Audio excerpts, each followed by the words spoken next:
রিমাইন্ডুদ্দিন প্রশ্ন করেছেন, রুকু থেকে সোজা হয়ে কতখানি সময় দেরিতে দাঁড়িয়ে থাকতে হয়, দয়া করে জানাবেন। দেখুন, রুকু থেকে সোজা হয়ে আমরা কমপক্ষে একবার তাসবিহ পড়া পরিমাণ, সুবহানাল্লাহ বলা সমপরিমাণ আমাদেরকে দাঁড়াতে হবে। স্বাভাবিকভাবে সুবহানাল্লাহ বলতে যত সময় লাগে, দাঁড়িয়ে সোজা হয়ে কমপক্ষে এতটুকু সময় দাঁড়াতে হবে। আমরা অনেকে মনে করি দাঁড়িয়েই চলে যেতে পারবো না, আমি সোজা হয়ে দাঁড়ানোর পরে অন্তত অপেক্ষা করতে হবে সুবহানাল্লাহ বলতে যে পরিমাণ সময় লাগে কমপক্ষে এতটুকু, এরপরে আপনি সেজদা যাবেন।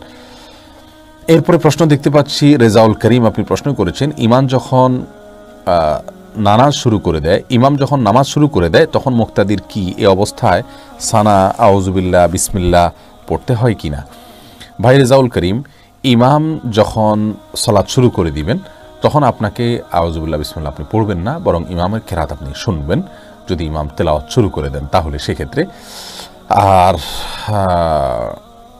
ইমাম যদি কেরাত শুরু না করেন, মাত্র ইমামের সাথে আপনি যোগ দিয়েছেন, তাহলে সেক্ষেত্রে আপনি সুবহানাকাল্লাহ বা দোয়া ইস্তেফতাহ যেগুলো আছে সেগুলো পড়বেন, সালাত শুরুর দোয়া সানা পড়বেন, কিন্তু আউযুবিল্লাহ বিসমিল্লাহ পড়বেন কিনা অনেক বলেছেন পড়বেন না, কারণ আপনার আউযুবিল্লাহ বিসমিল্লাহ এটা মূলত সূরাহ তেলাওয়াতের অংশ হিসাবে পড়তে হয়।